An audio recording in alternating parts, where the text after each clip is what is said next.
A blessed Sunday to all. Welcome to our series, Understanding the Old Testament. We are still on era number 2, the fall. Sa Tagalog, pagkahulog. Basically, ito ay kwento ng pagkahulog una ni Lucifer, na ngayon ay tinatawag nating Satanas sa kasalanan. Siya ang unang nagkasala. At syempre, ang pagkahulog din ng tao, ang unang mga tao, si Adan at si Eva, sa kasalanan. So, yun ang pinaka-gist nitong the fall. Today, we shall look at the 6th event, provision of coverings. Ang pagkakaloob ng Diyos sa pagtaklob sa katawan ng lalaki at ng babae. After Adam and the woman attempted to cover their guilt and shame with fig leaves, God graciously replaced the leaves with clothing He made from animal skins. So yan ang pinaka-idea or the main idea ng ating pag-uusapan ngayon. Ang key passage natin ay matatagpuan natin sa Genesis chapter 3 verses 20 at 21. The man called his wife's name Eve, because she was the mother of all living. And the Lord God made for Adam and for his wife garments of skins and clothed them. Yan ang ating talata na titingnan sa ating pag-aaral. At mula sa talatang ito ay mayroon tayong makikitang 3 observations. No? So una, makikita natin dito, the woman was named Eve. Pinangalanan ang babae na sa English ay Eve, sa Tagalog ay Eva. Now, up to this point, ang tawag ni Adam sa kanyang asawa ay woman. No? Na sa Hebrew, ang ibig sabihin, sa Hebrew ito ay Isha. No? Pero pagkatapos na marinig ni Adam ang pangako ng Panginoon, no, sa Genesis chapter 3:15, natatandaan nyo ba yun? Protevangelium, the first gospel, na doon makikita natin na inihayag ang nauna ang magandang balita ng tagapagligtas. Ay pinangalanan ni Adan ang kanyang asawa na Eve. No, so dito lang natin malalaman yung pangalan, no? Kaya may mga nagtatanong sa akin, bakit laging the woman? Kasi nga, doon sa mga previous na pag-aaral natin, ay wala pang pangalan ang babae. No? Sa Hebrew, ang Eve ay Hava. No? Or sa English ay Eve or Eva.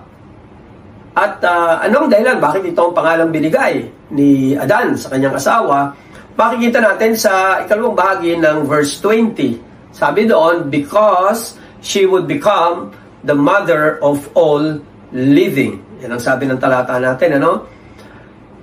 Sa Hebrew, ang pangalang Eve ay katunog o kapareho ng salitang life. Ano, the word for life.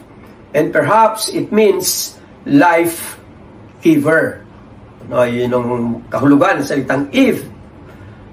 Dahil si Eve was the first woman who will give birth to the future generations. Siya ang unang manganganak at ang kanyang iaanak ang pagsisimulan, no? In a way, ng magiging mga susunod na bahagi ng henerasyon. Bago pa naman magkasala sila, no? Alam niya na ang kanyang asawa o si Eve ay magiging ina. No? Dahil yun naman ang bahagi ng mandate ng Panginoon sa kanila sa Genesis chapter 1 verse 28. Go and multiply. So understood naman ni Adam na manganganak ang kanyang asawa. No?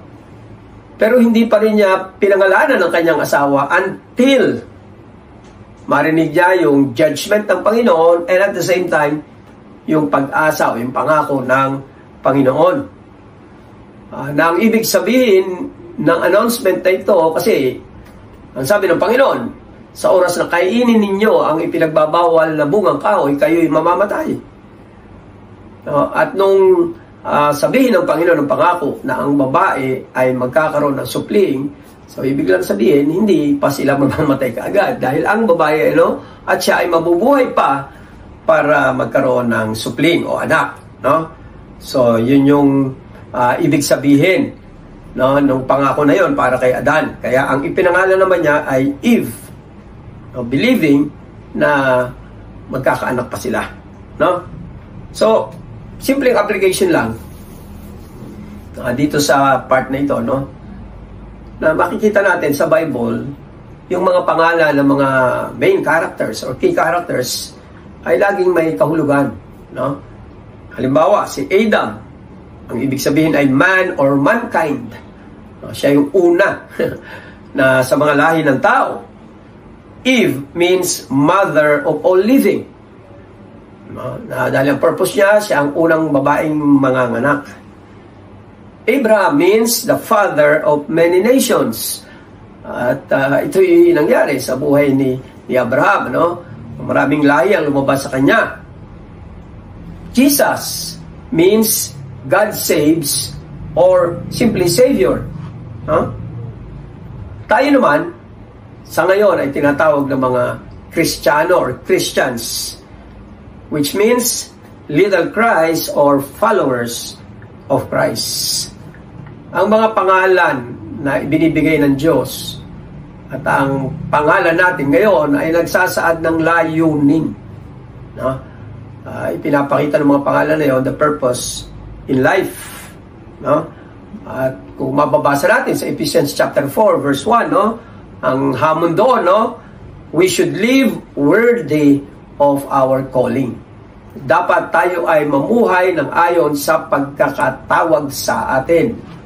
So bilang mga Kristiyano, ang hamon sa atin ay mamuhay tayo kagaya ng ating Panginoong Hesukristo.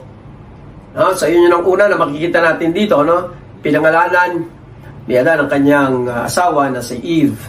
Pangalawa na observation makikita natin dito, Adam expressed faith in God's promises.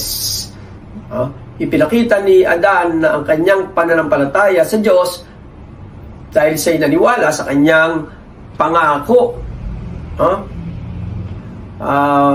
Makikita natin sa ating mga nakaraang pag-aaral, maliwanag na binabalaan ng Diyos si Adan, na kung kakain siya ng ipinagbabawal na bungang kahoy, sila'y tiyak na mamamatay.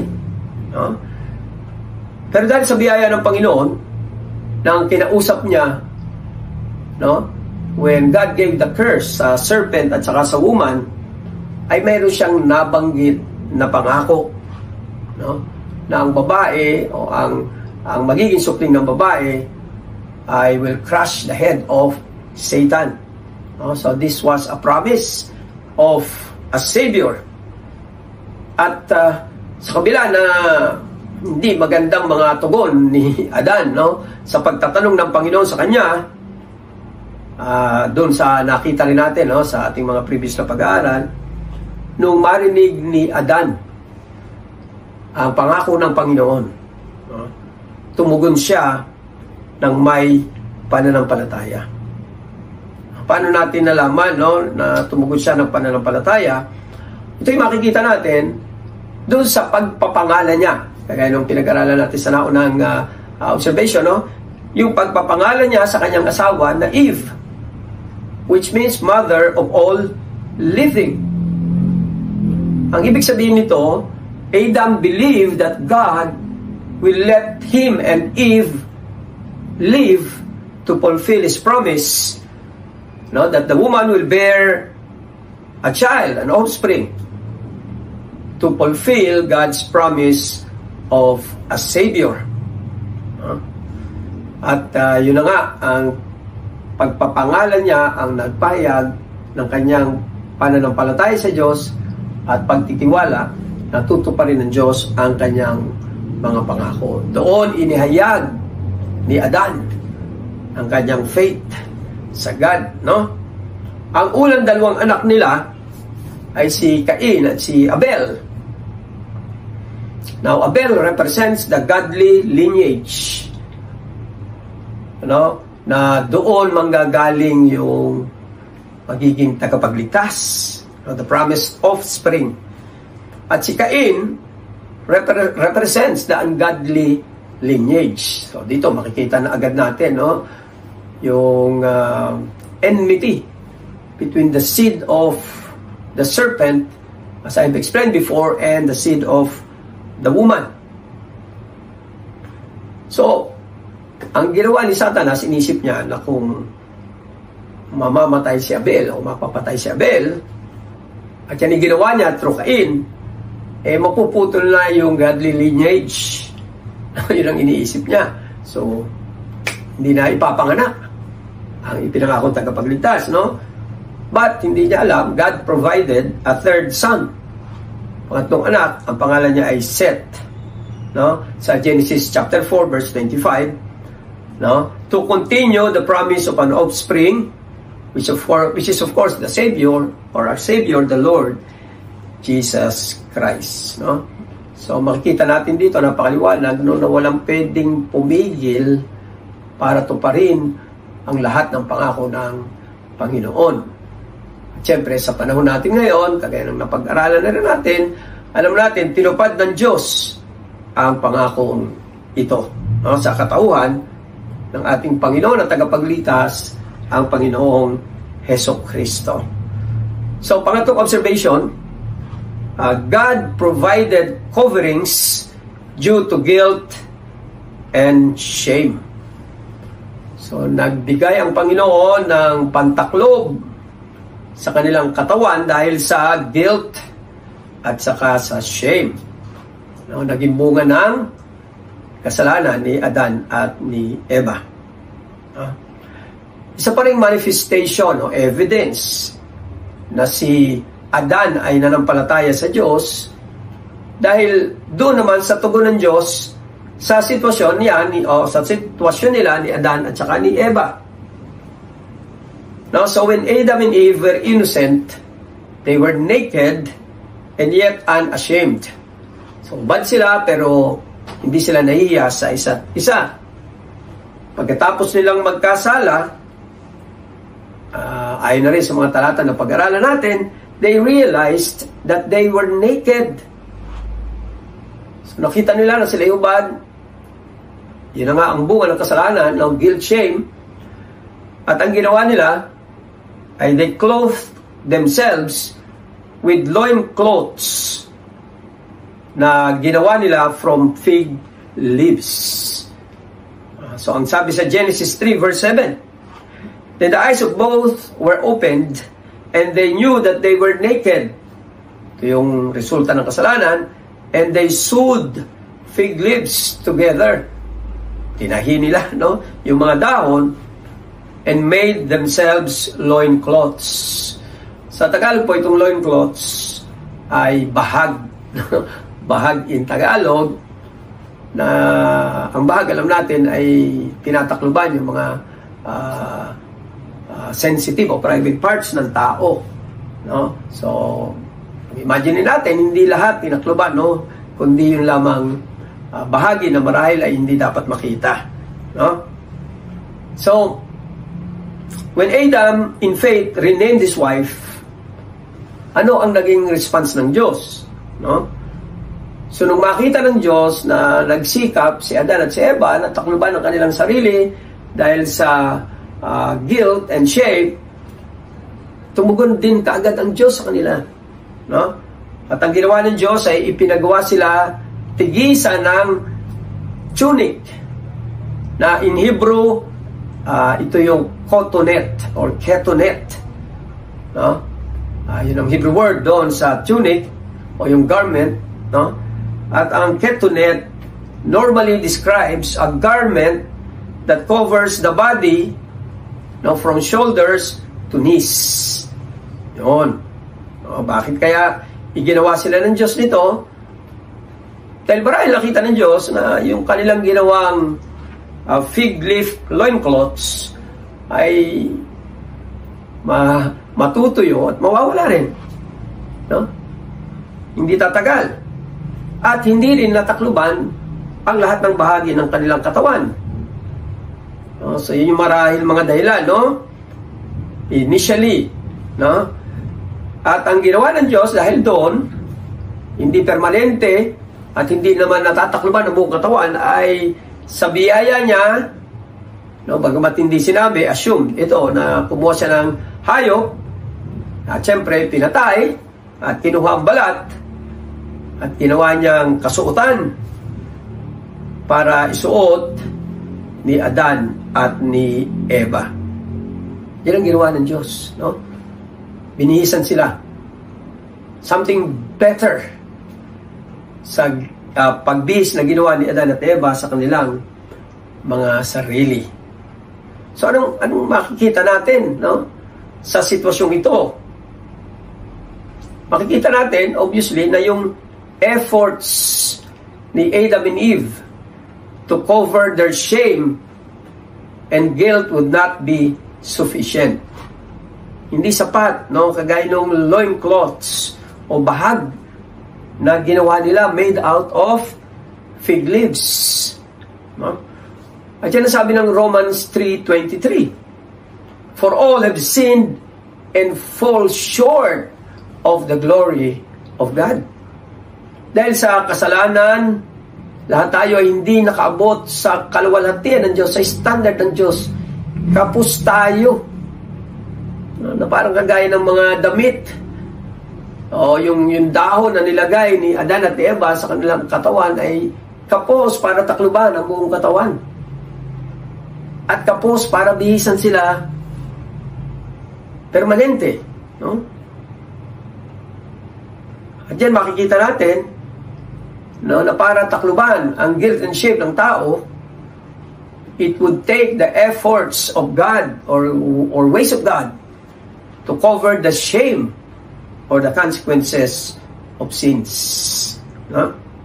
Pinapakita dyan, no, na yung kakapusan ng pagsisikap ng tao para takluban ang kanyang kahihiyan, ang kanyang guilt dahil sa kasalanan. At ang Diyos ang pwedeng magpuno ng tamang pagbibihis sa tao, no, para takluban ang ating mga ang bunga ng ating mga kasalanan, yung guilt and shame, no? So, ang pagkilos na ito ng Diyos, ang pagtugong ito ng Diyos na sila ay bihisan, no, nagpapakita na nais pa rin ng Diyos na sa kabila ng kanilang kasalanan ay magpatuloy ang magandang relasyon nila sa Diyos, no? Ngayon nga lamang ay mayroon ng pagbabago o difference, no, kung ikukumpara doon sa original na relasyon nila noong sila ay hindi pa nagkakasala. Sa kabila nun, no, masasabi natin na the grace of God is wonderful, amazing, and remarkable. Na nakuha pa ng Diyos na mag-extend ng grace sa tao sa kabila ng ginawa nilang pagsuway o kasalanan laban sa Diyos. Sa totoo lang, no, dito sa huling bahagi ng chapter 3, makikita natin, no, na ang daming masamang mga pangyayari sa araw na yon, no, sa buong araw na yon, nang magkasala si Adan at si Eva. No? Una, all wild animals and even domesticated animals have been cursed. No? Sinumpa ng Diyos sa Genesis 3:14. Kasama na rin ang ground was cursed sa 3 verse 17. At nagsimula ang conflict between the seed of the woman and the seed of the serpent. Chapter 3 verse 15. At nagkaroon ng tensyon na ngayon, no, sa relasyon ng mag-asawa, ng husband and wife. Sa chapter 3 verse 12 and 16.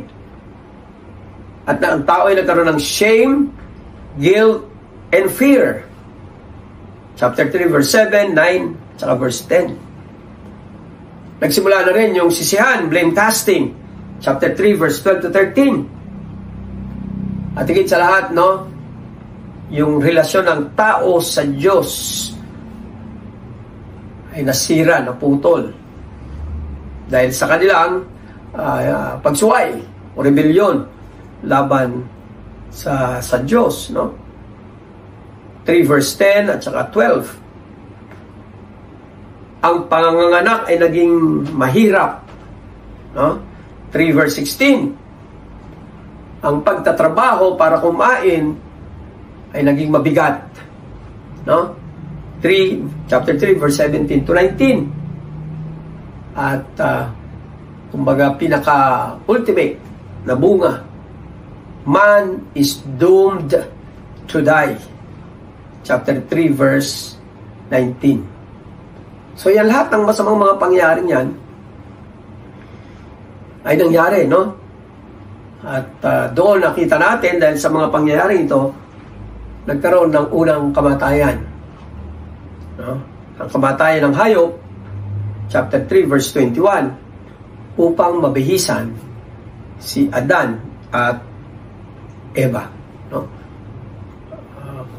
Malungkot, no? Dahil nga naniniwala tayo ng intensyon ng Panginoon ay everything will be permanent, no? Ang buhay ay magiging masaya, masagana, and life will continue forever. Kaya lang dahil sa kasalanan, makita natin, no, ang unang kamatayan ay nakita o pinakita sa kamatayan ng hayop, no? Bagamat may magandang layunin ito.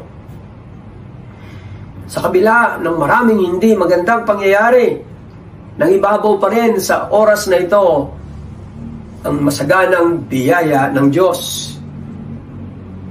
Pagkatapos i-expose ng God ang kasalanan ng tao at sabihin ang consequences ng kanilang mga kasalanan, kasunod doon ang Diyos immediately ay nagbitaw ng isang pangako ng pag-asa.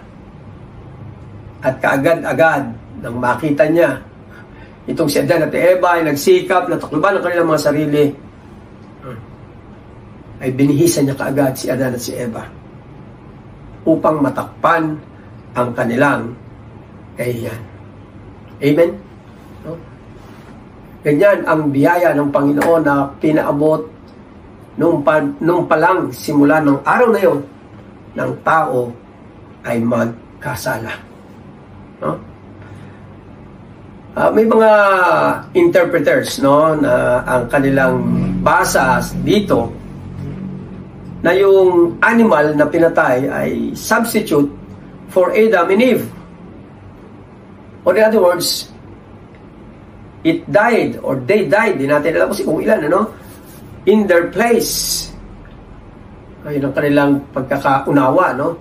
Yung kamatayan ng hayop o ng mga hayop ay substitution para kay Adan at kay Eva, no? Totoo, mayroon nangyaring substitution dito, no? Mayroong nagkapalitan, no? Substitution. Pero mukhang hindi ito yung substitution nung kamatayan ng mga hayop sa kamatayan o sa kasalanan ni Adan at ni Eva, dahil nga mamamatay pa rin si Adan at si Eva, no? Hindi pa rin nawala yun. So, hindi na-substitute yun ng mga hayop, no? Pagbabasahin natin sa verses 19, 20 to 23, no? Mamamatay pa rin sila. No? O, hindi natin rin pwedeng sabihin na dahil namatay yung hayop, kaya na-delay ang kanilang kamatayan, no? Alam natin na yun ay kasama sa plano ng Diyos para ipanganak ang magiging tagapagligtas ng tao. Anong substitution dito, no? Ang substitution dito ay yung substitution ng ginawa ng Diyos para bihisan si Adan at si Eva doon sa effort ng tao na bihisan ang kanilang sarili. Kaya sabi ng iba, ang emphasis daw nito ay yung the shedding of the animal's blood, na siya ang importanteng lesson ng passage na ito, no? Pero mapasin natin, wala namang nabanggit dito na dugo. Although it is assumed, of course, na may dugo, no, nung patayin yung animal or animals para kunin ang kanyang balat. Ang binibigyan din dito, no, sa aking paniniwala ay yung mas mabuting kapamaraanan ng Diyos